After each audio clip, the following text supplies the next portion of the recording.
All right, ladies and gentlemen, boys and girls, welcome back to the Boca Podcast. I'm your host, Nathan Holritz. Happy Friday to you.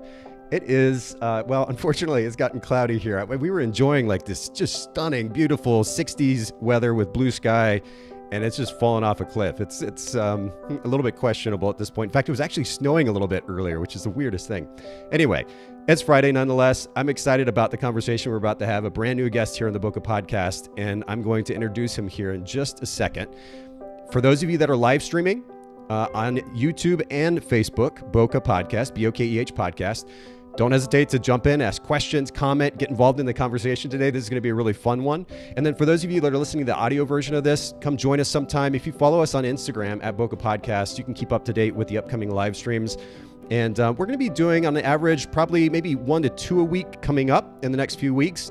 And then we're going to pull back just a little bit to 1 episode a week. So we'll do 1 live stream, push out an audio version as well. And we're going to go to 1 episode a week in the coming weeks. So you can just kind of keep that in mind, but stay tuned via Instagram, Boca Podcast, and you'll know the upcoming live streams. We're normally going to do those on Mondays in the coming weeks. So you can look forward to that. Okay. Just one last quick note. I'm going to pop up this little receipt for my donation to Charity Water today. And as always, as I promised you all, I would do that before each and every episode. Just an encouragement for you all to look for opportunities to give back. A little bit of money goes a long way. All right. I'm excited about this one today. I want to introduce my brand new guest. Rago Alasa is here with me. Rago, thank you for coming to hang out with me. We're going to have a lot of fun with this conversation today. Thank you for having me. I'm really, really excited. Kind of nervous. My second podcast ever. So bear with me. Hey, no need to be nervous. As I was saying to you before we get started, it's just a conversation. And for those of you that are regular listeners, you know this. I do send an outline to our guests ahead of time so they kind of know the direction the conversation is going to go. They can think through some of the answers to the conversation or to the questions ahead of time. But ultimately, I want this to be a conversation. I don't know, Rago, if you've ever listened to a podcast where it just feels like overly produced, overly canned. You feel like you're listening to a robot host.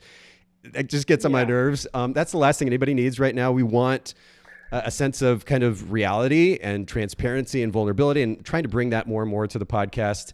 And I tend to be a little bit uptight, Rago. I don't know if you know that about me, but I want to learn to have a little bit more fun too. So I think we're going to try to make that effort. Certainly today anyway. We should have a lot of fun with the conversation. You are fine, Nathan. Well, let's actually give our listeners a little bit of context too. So we actually just met recently in person, and one of our previous Boca podcast hosts, or a guest rather, I'll pop this up on screen. For those of you that haven't heard Jordan Caressis, Jordan episode 214 and then 428, Jordan actually hosts a workshop. And it has just this really committed group of photographers. The atmosphere was amazing. It was in Destin, Florida this year. And I got to go be a part of that, speak at that little workshop, and then also get a chance to meet you, Rago. That's where we met for the first time in person. Yeah, you delivered such an amazing, inspiring presentation. It really lit up a fire under me. And yeah, it was a great encounter for me because it was my first time in doing a retreat, like a photographer's retreat. But yeah, it was amazing. Well, it was a good, the thing about small retreats and workshops like that, and I think we need more of these in the industry where there's super intentional education, but then also a commitment to just genuine connection with people. It creates this stark contrast in experience between something like that and, for example, WPPI. And I found all kinds of value from WPPI. I've been going to it for, I don't know, about 20 years or so. It was the first time, 15 to 20 years ago, that I went for the first time. But unfortunately, WPPI, I think, represents where the industry, kind of the corporate side of the industry, has gone, where there's just this massive disconnect with the industry, the heart of the industry. Photographers want to connect with each other and feel a sense of community. And then, of course, ultimately learn through that community as well. And Jordan's workshop was just a beautiful example of that. So anyway, this isn't about Jordan's workshop today, but I had to at least give context to our listeners. I also have to say, your background might be one of the most impressive backgrounds that I've had from a guest to date. I mean, this is really cool background. Whereabouts are you? I'm in Washington, D.C. So hi, everybody. My name is Rago Alasa from Rago Images, LLC. I am a wedding and fashion photographer based in D.C., like I said. I've been doing this since 2015 till 2018 back in Jakarta, Indonesia. So that's where I'm from. I used to work in Jakarta and Bali at the same time, doing fashion, a little bit of wedding. And then I moved to the States in 2019 to establish my wedding photography business. And it's been quite a ride. Well, and as you're talking about your brand and your brand position, I'm going to actually pull up your website. And for those of you that are live streaming, of course, you can see this. For those of you listening to the audio version, I'm looking here at Rago's website, Rago, RAGO images.com. The position statement right there: wedding and fashion photographers serving the DMV area, DC, MD, and VA, of course, Virginia, travel worldwide. And then weddings and fashion. And we're going to be talking today about the way that you kind of integrate and well, in some ways combine, but then also maintain two separate brands, which is kind of interesting. In fact, I want to ask you about that right now. We talk about brand position and the significance of having a distinct brand position to stand out in the marketplace. That becomes a little bit more complicated when you're essentially managing two different brands. I know this is a podcast episode in and of itself, but can you comment just briefly on how you're able to do that effectively? Yeah, so I started out with a lot of different niches. Like all of us photographers, we started out doing everything, shooting everything. But then I've come down to these two entities, different separate business entities, fashion and wedding. I can't choose one over the other because they're all my babies. They're both my babies. And it is a completely different style of photography, but at the same time, you can actually merge them together. We could talk about it later, but um, yeah, I think it really speaks to who I am as an artist. Sure. So I am an artist first and then a businessman second. I've always been focusing on my artistry, but then this year, after the retreat and after meeting you, Nathan, I've been so inspired to focus on building my own business, my empire. So this is a great chance for me to learn because I will always learn, and I'm a forever student. Well, you look like you're building an empire with that background. I mean, that's super impressive. Going back to your two brands, and I'll pop this up on screen as well for those of you that may be live streaming with us. So you've got your fashion Instagram account, Rago, RAGO Images. Of course, we'll link to this in the show notes at bokehpodcast.com for anybody listening in. But Rago Images, and then your wedding Instagram, which is Rago Images Weddings. And you know what? I think I left an S out when I popped that label up on screen earlier, but it's Rago Images Weddings with an S on the end. And we'll link to both of those in the show notes at bokehpodcast.com. Yeah, we're definitely going to come back to a conversation about how, I guess, the distinction between the two brands and what it means to shoot fashion, what it means to shoot weddings, but then to ultimately integrate those two and how photographers listening in might go about doing that. So we'll come back to that here in just a second. I want to transition to a different question. Customer experience. I'm curious, and I've not known you very long, Rago, but I've had the opportunity to interact with you in conversation enough to know that you're extremely personable, easy to talk to, super engaged. And so I'm sure that plays a role in the customer experience that you bring to your clients. But is there a big idea that drives a positive customer experience for your business? Oh, stop it, Nathan. But keep it going. Thanks for the compliments. But Of course. yeah, that's just me. I'm a very bubbly, outgoing person. I've always been like this since the beginning of time. But oh well, that's a huge plus for our business to talk to clients in order for them to feel relaxed and to build their trust. To build that rapport. It's very important for you to be outgoing, and I'm very lucky to have that. But if we're talking about business standpoint, from my experience for over the years, the major key is that you have to learn how to compromise.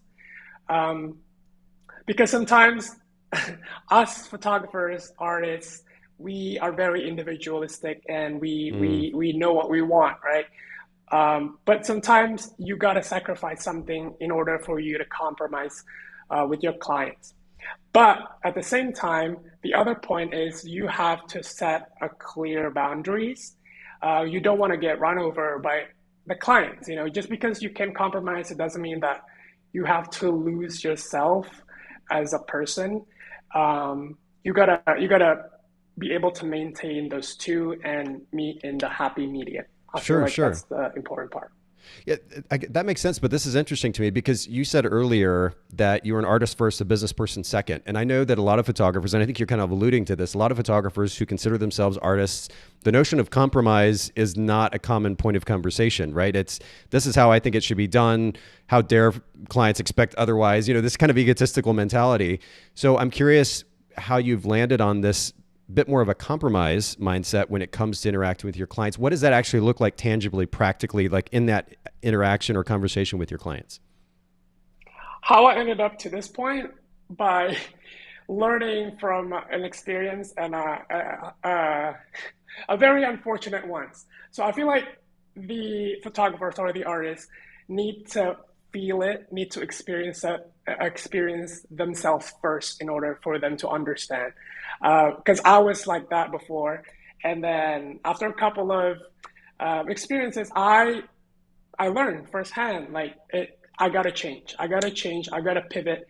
I like Michelle Obama said, keep your goals but change your method. I've been changing Mm. my method like 180 degrees. Like I'm not the same person with who I am 3 years ago.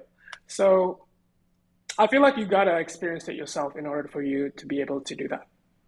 Man, I feel like we could do a podcast episode just on that quote and what that means to you, to me, to what it should mean to people and photographers, especially in our industry. Keep your goals, be willing to change the method, be flexible. And I think that's really important. You also talked about the fact that you're not the same person that you were 2, 3 years ago. There's this obsession in our culture with quote unquote finding ourselves. And I think it's a funny notion for multiple reasons, but one is the very point that you just made, which is things change. And hopefully we aren't static either. We're actively changing, trying to be better and to grow. And this idea that this is just who we are is so limiting both in our personal life and professional life. I love the idea that you're both flexible as far as who, quote unquote, who you are, but then also what you're doing in business and keeping an open mind when it comes to interacting with your clients. And, the moment that we set that ego aside in any kind of relationship, personal or professional, man, it goes such a long way to being able to accomplish more. Whether it's to build a closer relationship with somebody, a family member or a friend, or to build a closer relationship with our clients and ultimately build a business. I think that's really, really important. And again, we could park right there, probably talk for 45 minutes, but I'm going to keep the conversation going. I love that you made that point though. Talk to me about time management. And I know that running a business can be difficult. It can be busy, overwhelming at times, maybe. But I'm curious how you are striking some type of balance between putting a lot into your business, but then also having a life and making time for the important people in your life. Well, this is a hard question because I gotta be honest, I'm still struggling to maintain those two because I got burnt out many times, Mm. but I feel like the most practical way to do it is to set a schedule and follow it. I know it's easy to say, but it's hard to do. But at least if you have a schedule, if you want to procrastinate, you can always look back and see where you left off. If you don't have a schedule, you're just floating around. And also, I feel like your mental health is it should always it should be the number one priority every single time. Choose your mental health over your work over anything, because without it, you won't be able to do anything. So I think in order for me to center myself and realign my state of mind is I like to do meditation. I Mm. like to meditate, and also I like to work out. I Okay. feel like when I go to the gym, sweat it out, and then I go home and then just sit down with my own thoughts. I'm back. Like I'm back in that center. That Hmm. in order for me to do and tackle everything, because work work is never going to end. Like it's always going to be there. Excuse me.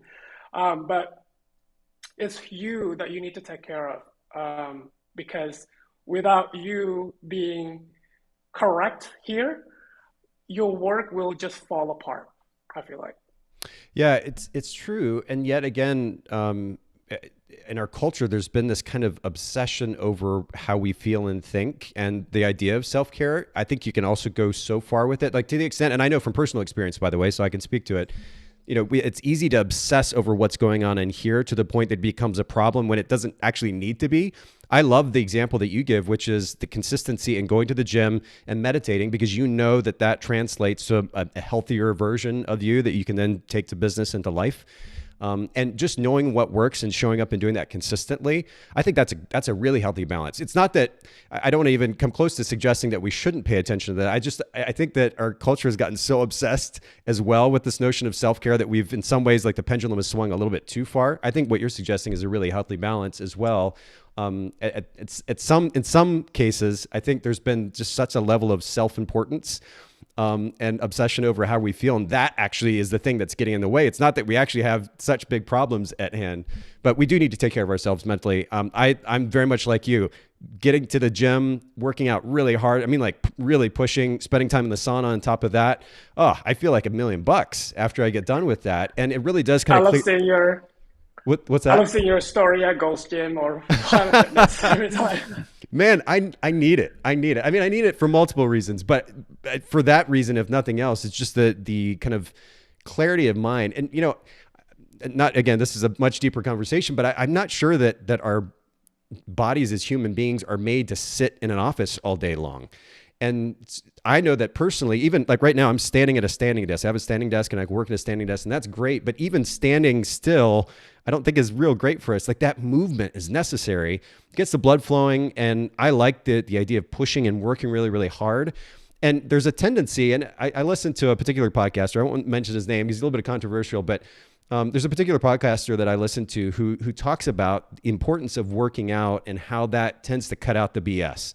Again, in a first world country where we've got everything at our fingertips and yet we're still complaining, I think a lot of that comes from the fact that we don't have legitimate challenge, right? We make up all these problems in our mind because we're obsessed over how we feel and think. And if we go and actually are willing to push ourselves at the gym, it kind of cuts that BS out a little bit. We're like, oh, here's something where we're actually having to work hard. And we put that effort and that energy in, we sweat it out like you were talking about, and it does kind of hit the reset button. And I think we all need to do it desperately. Also, it helps carrying all those gears with you during weddings. Like there's also that 20 pounds lenses. Bench press really helped. Oh, okay. Bench press, really? Okay. So I have to ask, what's your max bench press? We're not talking about that today. All right, fair enough. We'll keep going. Okay, so time management, delegation is an important part of this conversation. We talk about this quite a bit. Naturally, I own an editing company, so I'm going to talk about it for that reason, but delegation is applicable not just with editing. We're talking administrative tasks, album design, accounting, or otherwise. I'm curious if you've experimented with this concept of delegation in your business and found any benefit from it. Actually, no. Up until after the retreat. So, like I said, it really inspired me to focus on my business. So that's why I've been scaling my business by hiring some people now. I'm in the process of doing it. So before, I'm like a one-man show. I do everything. Basically I did everything. But now I feel like it's important to train other people and to trust them.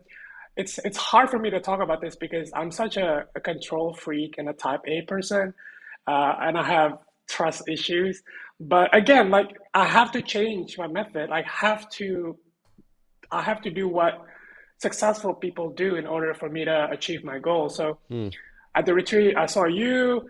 Like yesterday, I talked at another podcast, Christora and Tom. They've scaled their business to the point where they've had a lot of people under their wings, and that makes so much sense. And that's why I feel like Photographers Edit is such a great idea to help us photographers out there to get rid of the dirty work of culling and editing, so you can focus on the profit-making activities and like the artistry itself, because you as an artist, you want to focus on the things that is important.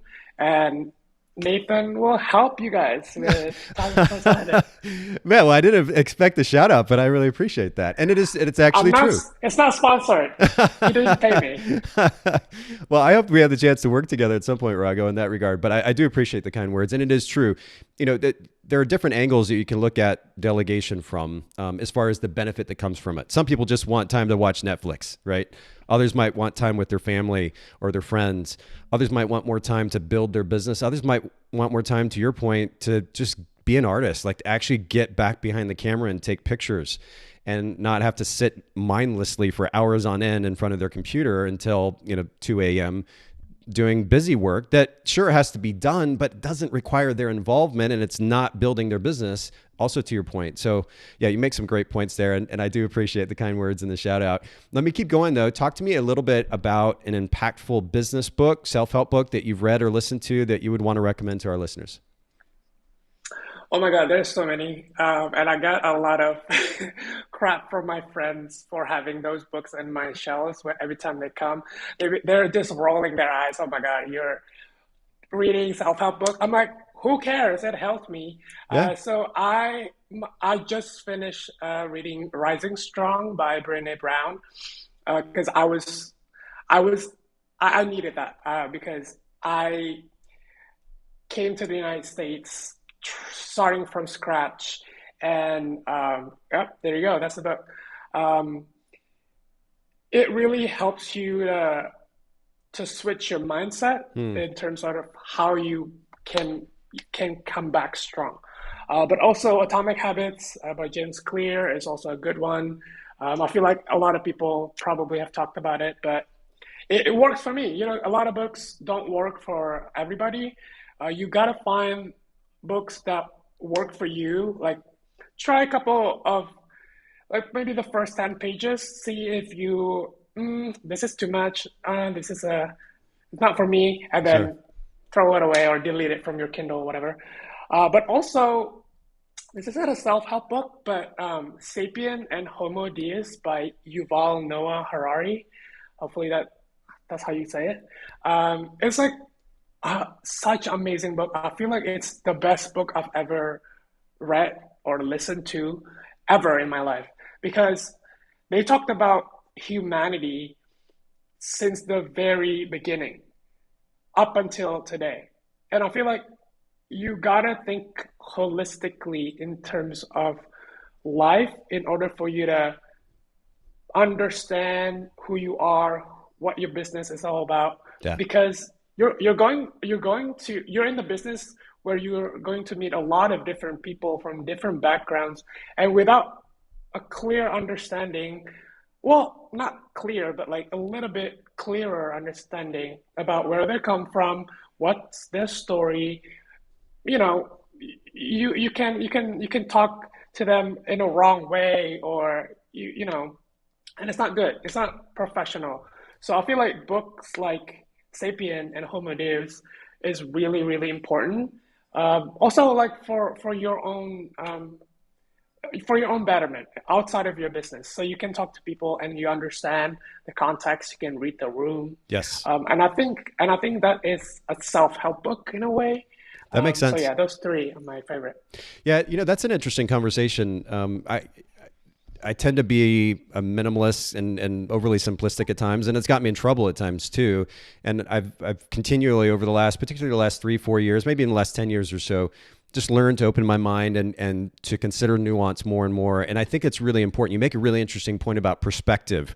And I actually, Sapiens is in my library. I have yet to read it. I'm going to pull it up here on screen. I've yet to read it. It's a deep dive for sure. Sapiens, A Brief History of Humankind. And then you also mentioned Homo Deus, A Brief History of Tomorrow by Yuval Noah Harari as well. And but yeah, I think the significance of perspective brought not just from kind of having our blinders on and our head down in our own industry, and that's all we ever expose ourselves to. Gaining wide-ranging perspective is so important. The flip side of that conversation that's a little tough too, though, is that we talk about like how human beings have kind of evolved over the years. I also wonder if we're truly capable of being able to consider the world at large. You think back hundreds, thousands of years, really, where we just existed in these small groups of people, and now we're considering realities that affect millions of people. And it can be overwhelming sometimes to try to take all that in. I'm like, today I just want to make sure that I actually follow my schedule and get the things done on my to-do list. And I'm now supposed to consider the reality of a million other people or millions of other people. But I think you're right. Adding some level of perspective, even if it's a little bit at a time, makes us better human beings, and it ultimately makes us better business owners as well. So I think that's actually really, really great insight. And then I'm popping this back up. Atomic Habits, an easy and proven way to build good habits and break bad ones by James Clear. And then Rising Strong, how the ability to reset transforms the way we live, love, parent, and leave by Brene Brown. So we've got a few recommendations there. That's awesome. And we'll put those in the show notes at bokehpodcast.com. By the way, Rago, I hope this is not, my mic actually doesn't tend to pick up a whole lot of ambient noise, but my stomach keeps grumbling because I haven't had any food yet today. So I hope that's not picking, are you hearing that in the mic in your ears? Not that I know of. Okay, good. All right, perfect. I'm like, man, I have to put myself on mute as you're talking because it keeps happening. I'm like, what in the world? This is crazy. All right. I was like trying to find out like if you're joking or not. No, I'm dead serious. Yeah. No, fortunately this mic here, which is a great mic, by the way, anybody who's ever getting into podcasting, this is an Audio-Technica mic. It's amazing. It's $70. Most people are going to like the Shure mics and some others that are $200, $300, $400 or whatever. $70. This thing is awesome. I've been using it for years. I've got like 2 or 3 of them. I can take them on the road with me. But it's good because it cuts out ambient noise. So I think in most cases it's not picking up my stomach making those noises. That's good. Okay, let's keep going. A couple more quick questions, and then we're going to get into this conversation about kind of melding fashion and wedding photography. Talk to me about a favorite piece of gear in your camera bag. You are a photographer and artist at heart. I'm curious what this piece of gear would be. Up until last few months, it's always 70 to 200.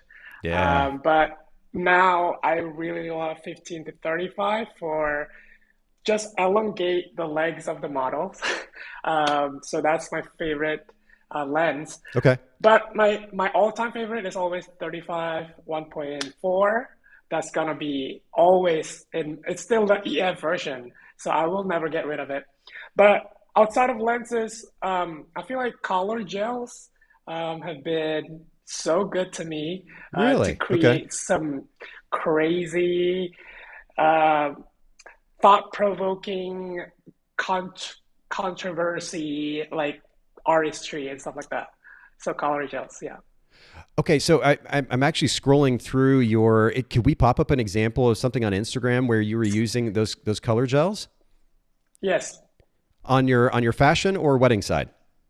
on my fashion, like scroll down. Yeah. There's like a model Oh, right there, here. the green, yeah. Oh, that's It's awesome. Yeah. crazy. Okay, so for anybody who's just listening to audio, if you go back to, this is an August 10th post on Rago Images, Rago Images on Instagram, August 10th, 2021 post, and that's amazing though. So what's the thought process when you're using color gels in this case? Like, what's the effect or the message that you're trying to convey with them? So he's now my coach, my nutrition and fitness coach. He's super ripped, and he has this Under Armour underwear that I want to showcase. Yeah. Probably tag them. Yeah. Hopefully, I land another underwear or Speedo commercial or editorial campaign. But in order for you to, just showcase his muscles, you gotta put them either overhead lighting with just like a normal lighting, but I kind of want to try a different thing. So I put 2 lights on both sides, but different color, and then it just sort of make him look like a Hulk Yeah. version of himself, Yeah. and without trying too hard. I just tell him to, stand up at ease, and it looks amazing and crazy like that. It looks really cool. And I love the idea, like you're seeing the Hulk side of him and the human side of him, and you've been able to communicate that, having the green gel on one side and then the regular lighting on the other side. That's a really cool concept. Okay. And then the other thing that you mentioned too, that really caught my attention, you were talking about using the 15 to 35 to elongate your model's legs. And it's funny, I don't think I've ever heard a photographer say that before. Normally there's this obsession over removing distortion. You're actually talking about using that so-called distortion in the lens to a benefit. Talk a little bit more about that. Yeah, so I haven't posted it on my Instagram yet because it's still in the process. The schedule is there, but I've been very inspired by like fashion designers, like huge fashion houses like Balenciaga, Victor and Rolf, Schiaparelli, where they use just like a weird mixture of a non-human like campaigns and like a concept. So they try to look, they try to make us viewers say WTF, you know what I mean? Like how could you do this? Yeah. But it looks crazy, and I think that's fashion. Fashion is very interpretive, but as long as it can evoke some certain emotions, then you're doing the right job. And I tried it to do it, and I was like, oh my God, I'm gonna keep doing this Okay. forever. Okay. So when should we look for that post? What date is that supposed to come out? Do you remember? Um, Next month. Okay, fair enough. Fair enough. All right. So anybody who's listening in, and I just posted this up on screen again, but Rago Images, Rago Images. Make sure you follow Rago on Instagram, and you can see that post coming up. So let's talk about wedding and fashion photography and melding the two. For you, Rago, which came first, wedding or fashion? You can do this to me, Nathan. This is I can't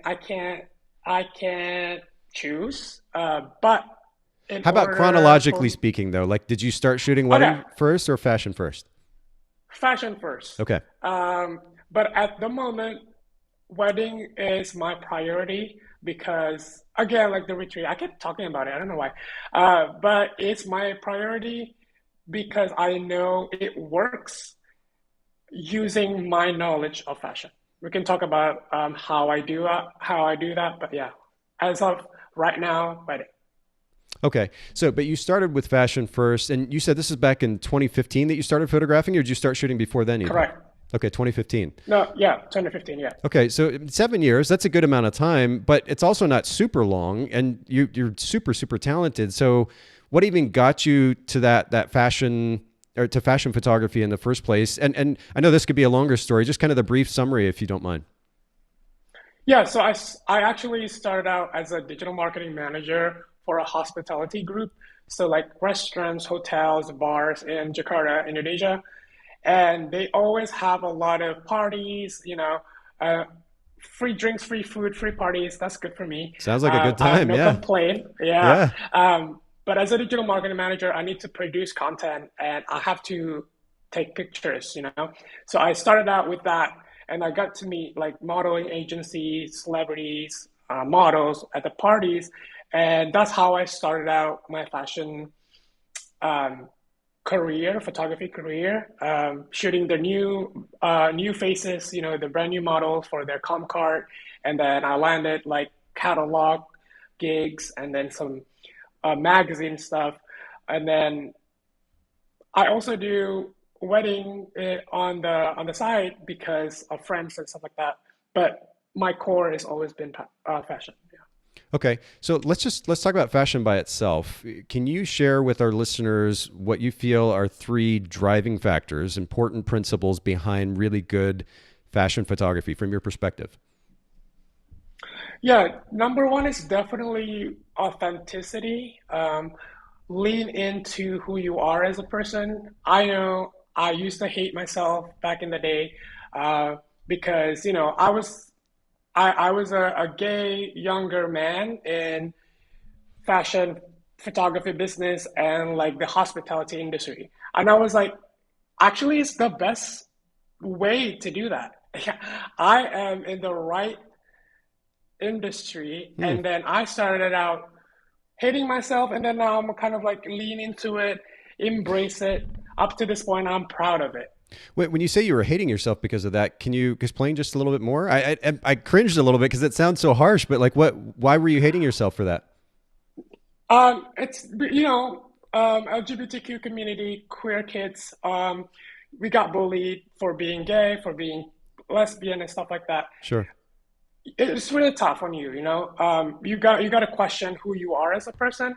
But after working professionally, and then making my own money, I understand that, oh, okay, actually, this could work. And now that I moved to the States, in Washington, D.C. is actually the densest gay population in America.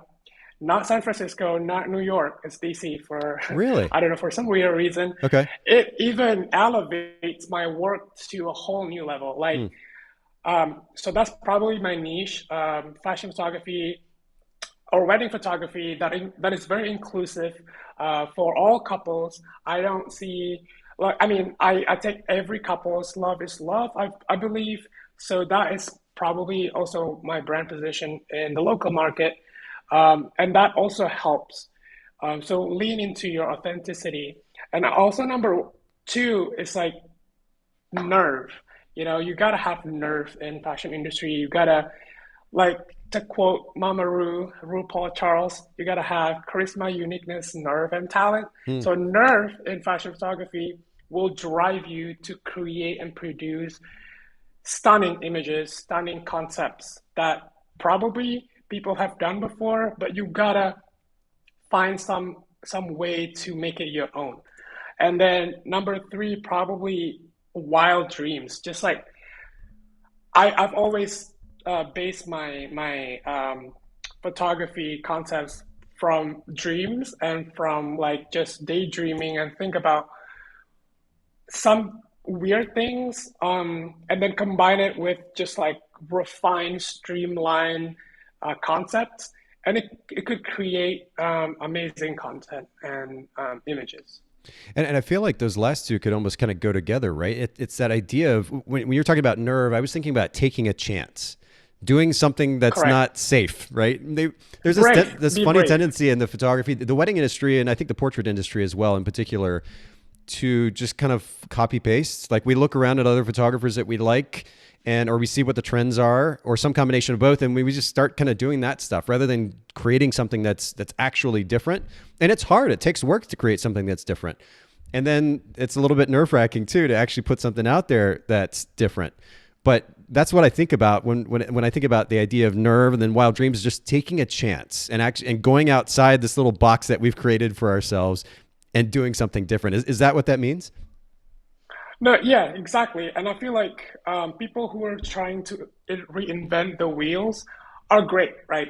I'm all about it. Um, Also, like people who plagiarize like a full-on play-by-play Yeah. copy other people's work, it's not okay.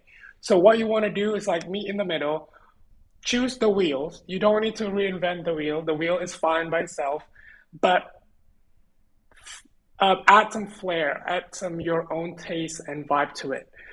So it's not like, because originality, I feel like, is not a thing anymore. Nothing is Mm, original in the yeah. world. It's just a bunch of other stuff mixed together to create a new stuff.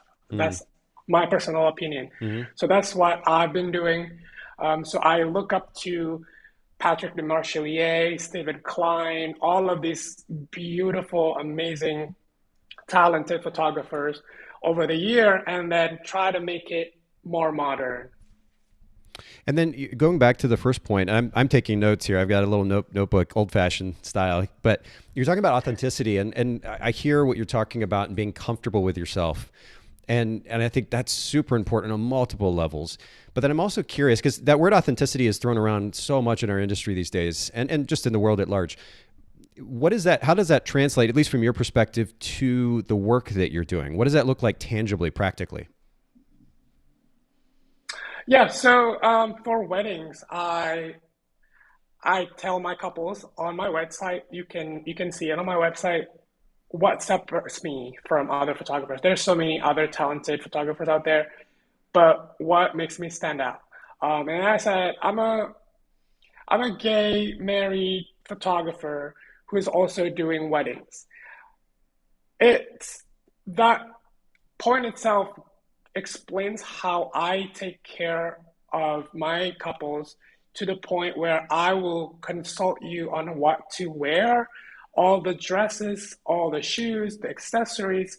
I will make sure that the whole experience working with me from the first free consultation call all the way up until I deliver your images it's going to be full, thoroughly thought out process. Um, and then I feel like that's me. I no longer pretend to be someone else.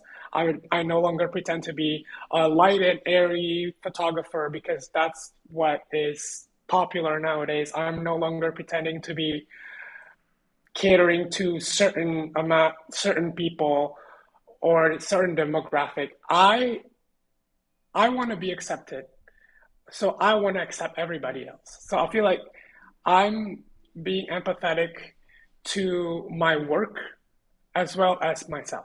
So I feel like that's how authenticity works for my business. That makes sense. And I like how you break that down because it's easy for people just to throw that word out there. You've obviously thought through it. And to that point, I want to kind of direct everybody's attention, especially those that are streaming live currently. If you go to ragoimages.com and go to the weddings section, ragoimages.com/wedding, you can see this, my values. And Rago says, I believe good artists come with a set of values that define themselves in their everyday lives, and they apply them throughout their professional careers. These are something, by the way, I love that, Rago, because we talk about this quite a bit here on the podcast, the melding of personal values with our professional efforts. I think that's so important for not only sustainability, but to continue to bring that kind of passion that we talk about so much in the industry. I think it's super important. But Rago says, these are some of the most important values to me from the moment I say hi to you to the day I deliver your images, which you will cherish for the rest of your life. And then he talks about 3 values that are a theme through his business: efficiency, taste, and inclusivity, and explains those in a bit of text underneath. And man, that's really beautifully done. And I don't think I've quite seen, a lot of times photographers on their so-called about section, they just talk about themselves and their career and how they came up and all that stuff. This is just a different take and approach to it, and I think it's beautifully done. When we talk about this idea of authenticity, you communicate that really well. So major props to you for that. Thank you. Absolutely, absolutely. Okay, so we talked about 3 driving factors behind strong fashion photography. Let's do the same thing with wedding photography. From your experience in the wedding business, will you communicate those principles as well? Yeah, absolutely. I feel like customer service is number one. For my experience working with couples for their weddings, only 20% I spent on the artistry and like the work, because 80% is just me replying to emails, Mm, getting on calls, yeah. uh, ask answering questions, helping them choosing the right bouquet, like all those stuff that photographers or artists kind of hesitate to do. Like, oh my God, I'm too good for this. I'm too fabulous for this.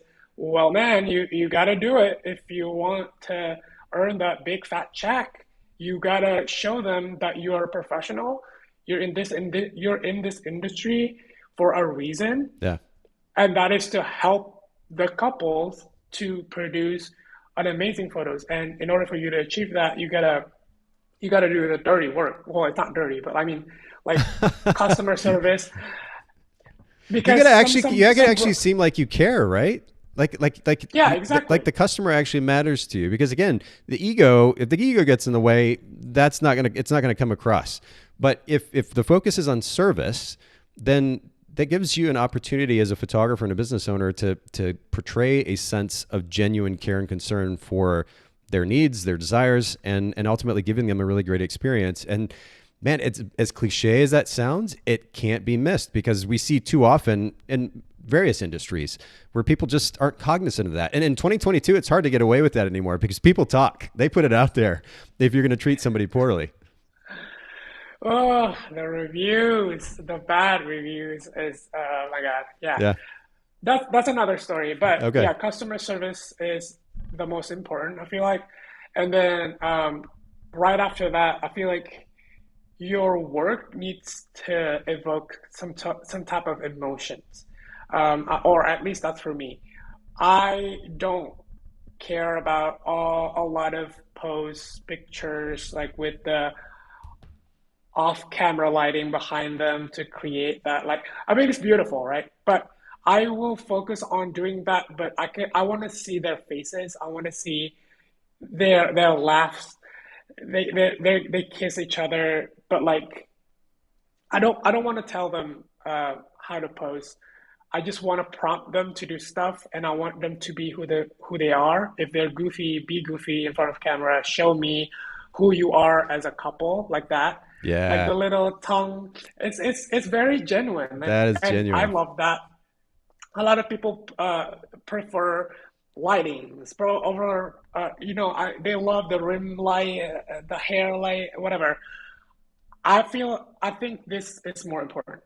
Yeah, for anybody listening Because in, and sorry to interrupt, Rago, just for anybody listening no, it's in, okay. especially on the audio side, of course, if you're live streaming with us, you can see this. And by the way, for those of you live streaming, we've got a few minutes left here, so don't hesitate to jump in and ask questions, make comments, and get involved in the conversation. But I pulled up on screen here from Rago's wedding feed. So it's Rago, Rago Images Weddings with an S on the end on Instagram. And this is a post from June 27th, 2021. Such a cool picture. And to your point, Rago, I agree with you.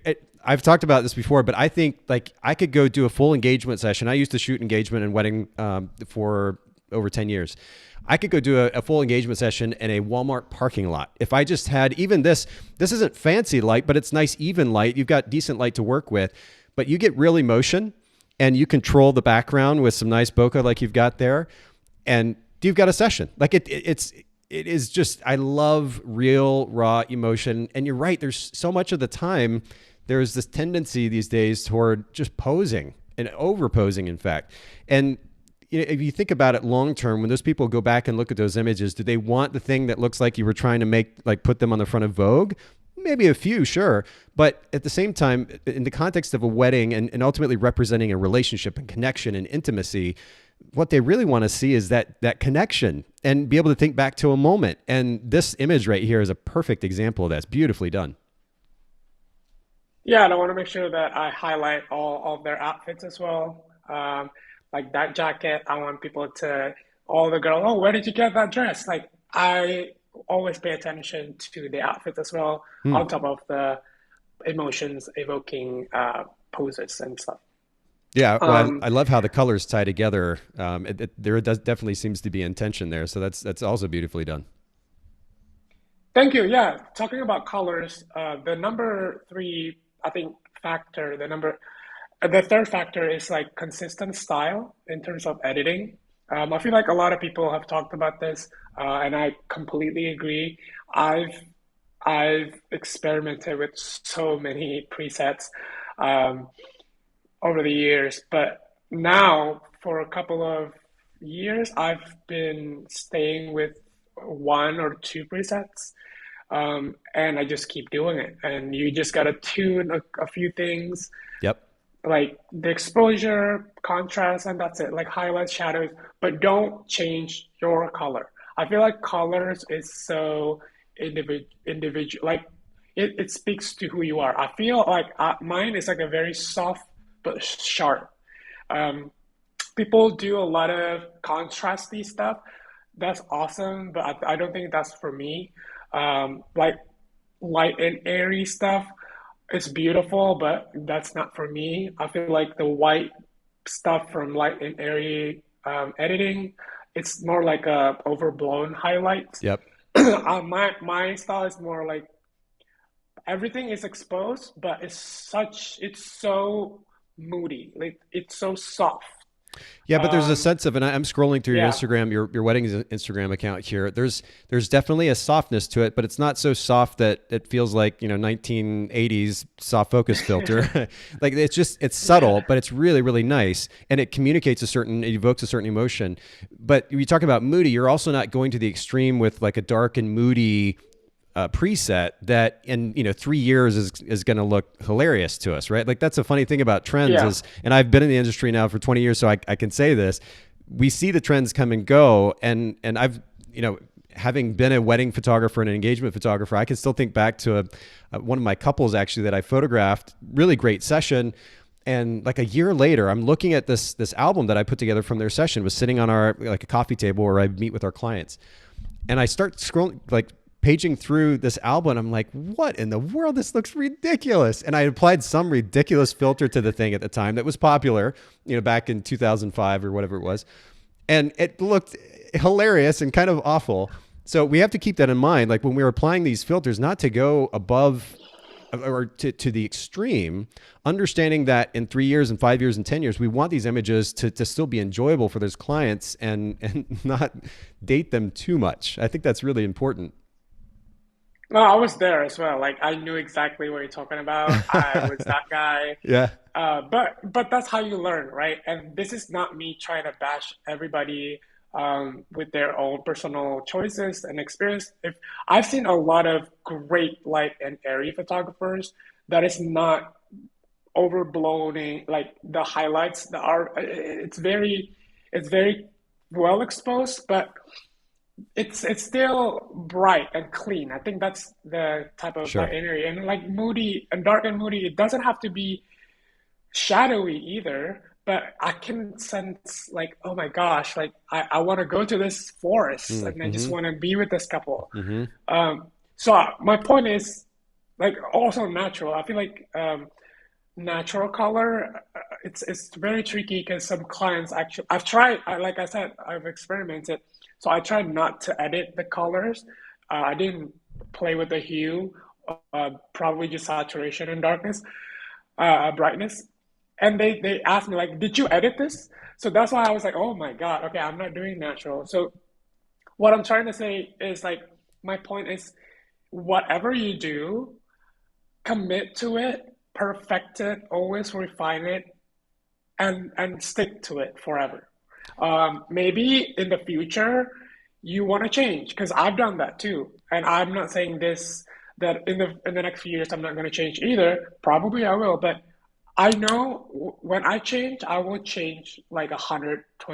Like I will commit to it because it explains who you are. It says about who you are as an artist. So please, please, please stay consistent. Be consistent. Yeah, that was the word I was going to come back to. You're right, because there might be an opportunity for change, but we shouldn't be changing all the time. There needs to be consistency too. That's huge. Brennan on Facebook says, yes, I love the raw, real emotion and images. I totally agree, Brennan. And then Laura also said, that's a great point. Good photographer will take any environment and make it work. And I appreciate you both commenting on the conversation.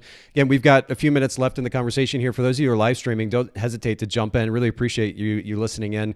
I think we got 2 points here about wedding photography, Rago: customer service and develop work that evokes emotion. I love that. Do you have a third point as well? The consistency. Consistency. Yeah. So I'm taking notes again. So I'm going to write down consistency, and that really is huge. Okay, cool. All right. So I guess the last main question that I have for you then today has to do with the melding of these two concepts. And, I've seen it happen over the years. I know there are different approaches, different takes to it, but what are a couple of different ways that you have been able to take fashion photography, wedding photography, and kind of meld them together in a way that makes sense for your clients? Yeah, the number one, the easiest one for you to do to make it look fashion forward or fashiony is the posing. Um, the way you put your hands on your couples, like I want you to treat them as models. I want you to make them feel like they're Linda Evangelista for a day. I want them to feel like they're a baddie, like this photo shoot, this engagement photo shoots, or your wedding. I want them to feel like it's a fashion shoot. So posing is number one. But like I said, it's gotta evoke some certain emotion. But I like to take it to a whole different level in terms of fashion forward element to it. And then the other way is how you achieve it is angle. Angle is very important. I love to take a lot of photography, like images that are weird. Like so I love to go all the way down low or all the way up. Um, and then, but you got to make sure like the composition of the face. You don't want to show double chin and stuff like that. Or like some people are very aware about their body.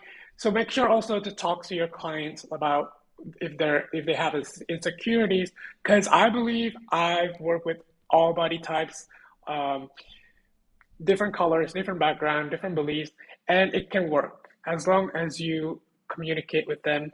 So angle and posing, I feel like how you merge wedding into fashion.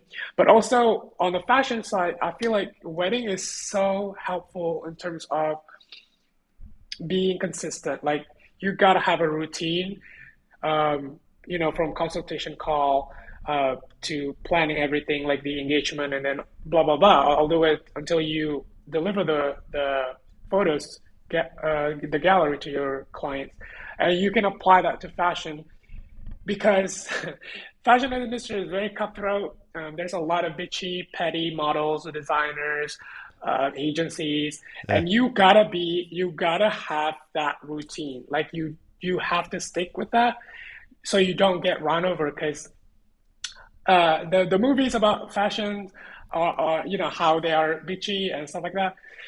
They're kind of true, not everybody, but I like, oh my God, when I was in New York Fashion Week, I experience a lot of things, but I totally understand why they are the way they are because they're just doing their job, and you gotta be as fierce as they are so that you can earn their respect, and then you can be invited again next time because they see you as a professional, and that is actually how I could do it is because I do wedding as well because wedding is also tough. Um, it's not as cutthroat, but all the external factors like the rain, the weather, the crazy families, the bridezilla, it shape you into someone that is okay. Let's go. What do you want? You know what I mean? So you come into a wedding, you come into a fashion shoot, knowing who you are, and that is, I think, how you mix them together. I'm kind of furiously taking notes here. So back to the wedding side, you talked about posing and then the significance of posing and angle of composition on the fashion side, taking from the wedding industry, developing a routine or workflow, super important, and learning how to not kind of fit into the mold of whatever is going on, but certainly being confident, though you're talking about who you are, but then learning how to go with the flow within that environment is also important as well. I want to jump back, and I know we could spend time on each of those points. We have limited time now, but I want to jump back to posing just briefly, if you don't mind. It's such a massive topic, but if you're talking about implementing some of these fashion poses into wedding photography, could you mention just two or three specific examples of how photographers might do that? Absolutely. Shapes, create shapes. The S shapes is very important. So when a bride is wearing like a fit and flare dress, you want to make sure they bend their knees so it looks like it's creating an S shape. And also you want like to create like a triangle, so it looks like they're a piece of art. Like I feel like that's the most like the easiest way to do it. Also, like neck is very important. Um, when you elongate the neck of the brides or even the groom, it looks like it's very magazine proper way to put them in a photo shoot where they don't, maybe they're awkward in front of camera and they're not models, and that's okay because you are the one who are behind the camera. And so neck, the S shape, facial expression is also important. um, Smiling and laughing is awesome, but also I like to switch it up a bit. I just want them to be staring, like to stare in front of camera, be stoic, together next to each other. And I imagine, would this, would I, do I want to see this in a bridal magazine? So that's, I feel like the more feasible way to infuse fashion in weddings because there are a lot of bridal magazines and they are not real couples sometimes. They are models. And that itself is how wedding and fashion make sense together. They can merge together, and they can produce beautiful images. And as you're talking about that, I pulled this image back up actually on screen. So for those of you that are just listening in, if you go to Rago Images Weddings on Instagram, January 31st post, Rago, tell me if I'm wrong here, but I'm seeing examples of what you're talking about. So first of all, that S shape, the way that the bride is putting weight on one leg and it creates a little bit of a curve. The triangle from the head of the groom to the corner of his arm, and then to his hand over on the right hand side, you've got that triangle there. A little bit more of a stoic look. It feels very intimate at the same time. A lot of times fashion kind of forward images feel, I don't know, almost emotionless. I know that there's intention behind it, but I love kind of how there's this combination of both worlds here, and that it feels like one person commented actually, like looks like such an intimate moment, and yet there is a certain element of fashion to this image as well. Yeah. Also, if you look at Instagram, it's going to be different with the whole gallery, and it's important that your clients can see that in your photo gallery as well, because they are the ones that need to be impressed by. They need to be impressed by you and your work. I was talking about like the entire cohesive um, gallery style. Interesting. Okay. So if you look at all hundreds of photos together, you can see, okay, there's probably some stoic ones, probably some emotion full with joy and love, and they can go hand in hand. So that's what I meant by putting and infusing the fashion into the weddings as well as the other way around. When you do fashion, the whole gallery that you send to the modeling agencies or to the brand, like the designer, has got to have all of the things that you believe in. And what I believe in was that those two categories, like the posing and the angle, but as well like the emotion and the authenticity.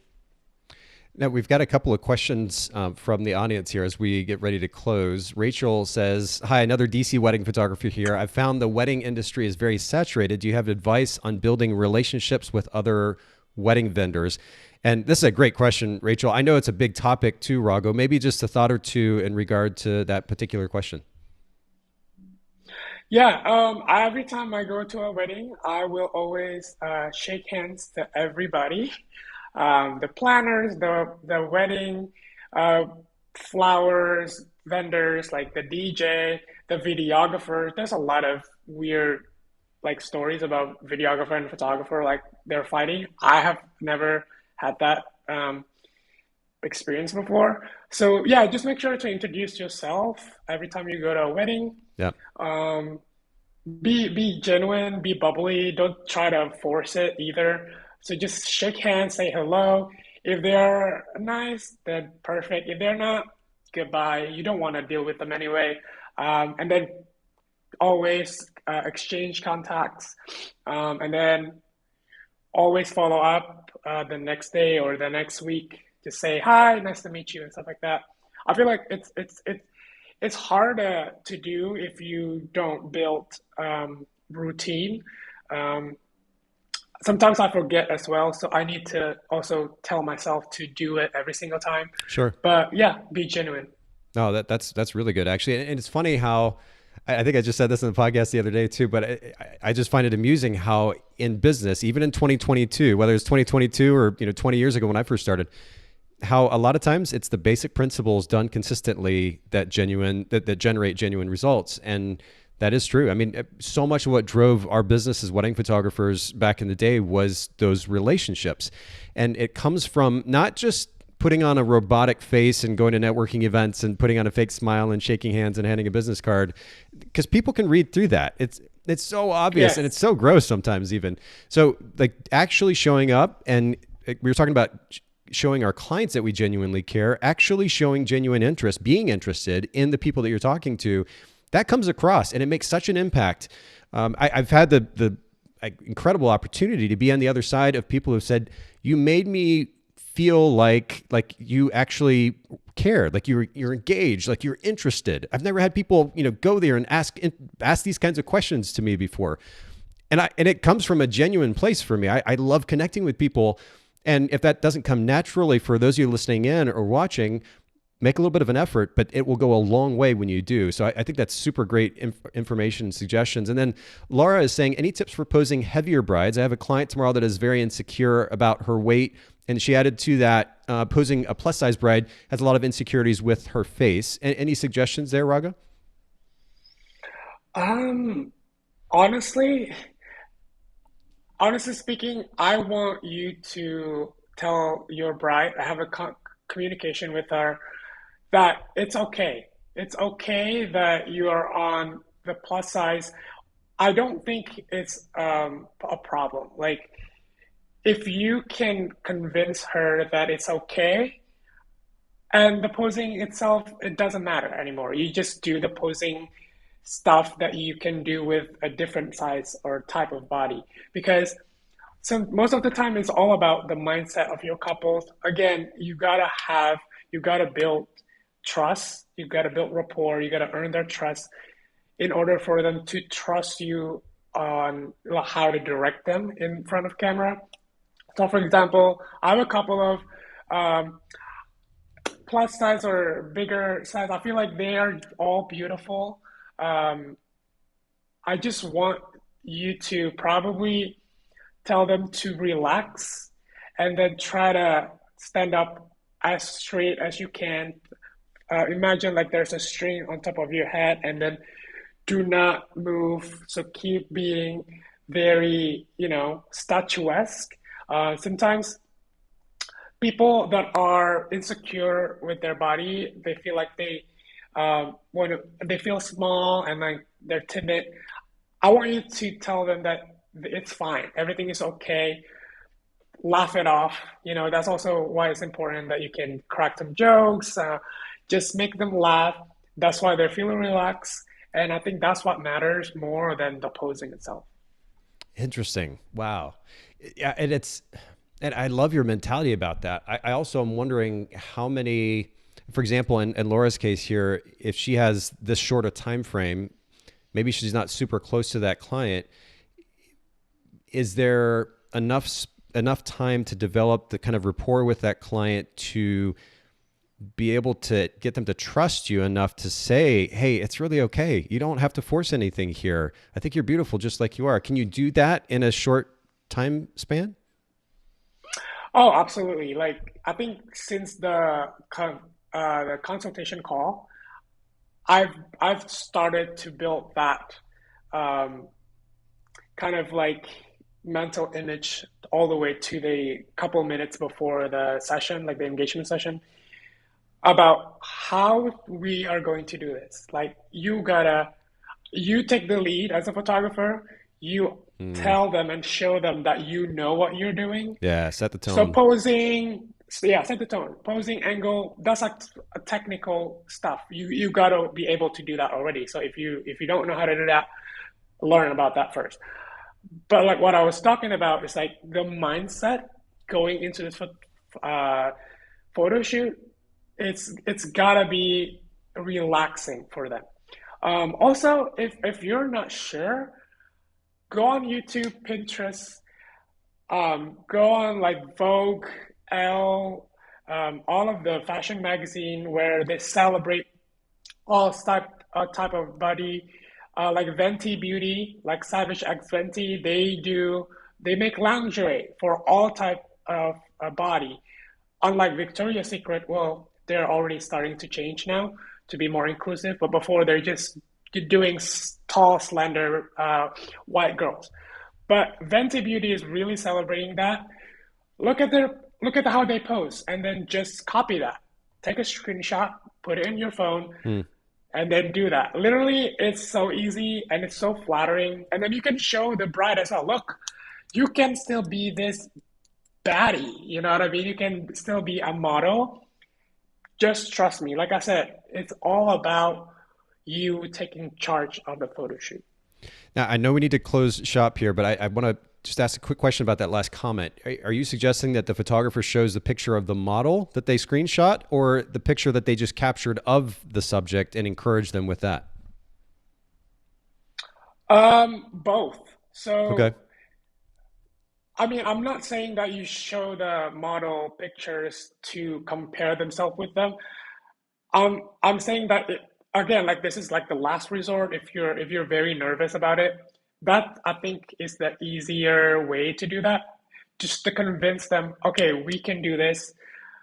Um, Look at all these magazines and campaigns. We're celebrating, we're being a body positive here, and I want you to trust me as a leader in this photo shoot. And I know you're going to be a beautiful, stunning bride. So let's have fun. You know what I mean? Yeah, I think setting the tone is important. I guess I'm just concerned in that case if you're showing another photographer's work and then a model, and this person doesn't feel like a model, and then that comparison game starts to happen in their head. I'm just wondering if it would create additional apprehension versus, like you were talking about, creating a sense of comfort just in the tone of voice and the confidence that you exude as you're posing, and then being able to show them an example and be like, oh my, and again, genuinely saying so, oh my goodness, look how stunning you are. You have no reason to be nervous here or worried about this. You look Yeah. absolutely incredible. Like, to me, that seems like it would be even more impactful to actually see a picture of yourself looking incredible. Yeah, like I said, it's the last resort. I've never done that actually. But what I meant by the other fashion campaign, like the fashion magazine or bridal magazine that celebrates all types of body, I mean, learn and study the poses. Sure. Okay. Um, and then do it on your photo shoot. And then when you take pictures of the actual bride and your couple, show her like, look at this. You're beautiful. We Got can it. achieve this. Um, and it's doable. Absolutely. Okay. Well, this has been a really fun episode. And I have to say, Rago, like, major props to you too, because I love a super practical, actionable, tangible conversation where our listeners can take and apply what it is that our guests are talking about. And you've done just a really, really great job of that. So I really appreciate the super practical advice. And I appreciate everybody who chimed in, asked questions, commented. I love the involvement in the conversation from those that are listening and viewing. Thank you for that as well. Rago, just one more time, remind our listeners where they can follow you, where they can see what you're doing, see the upcoming work that will be coming out in the next, or the upcoming weeks. Yeah, so I'm Rago Images everywhere on Instagram, ragoimages.com. That's my website, Rago Images Weddings. Nathan have mentioned a couple times. Also, I'm gonna start TikTok and Pinterest if you're into that or if you're there as well. But also, I want to say thank you so much, Nathan, for giving me this platform. You have no idea actually how much you've changed a lot of lives, a lot of photographers' lives. And I hope you keep doing what you're doing. And I can't wait to see you again. We should hang out. Oh man, that's really kind of you. It means a lot. At the end of the day, if we make a little bit of difference and those that are listening in their personal lives and their business, that's really all that matters. So it's very kind of you to say that. And absolutely. I hope we get to connect again soon. Thank you again to everybody else for chiming in, listening in today. Make sure you go follow Rago. We'll link to all the resources from today's show are in the show notes. And everybody have a wonderful day. Thanks again, Rago.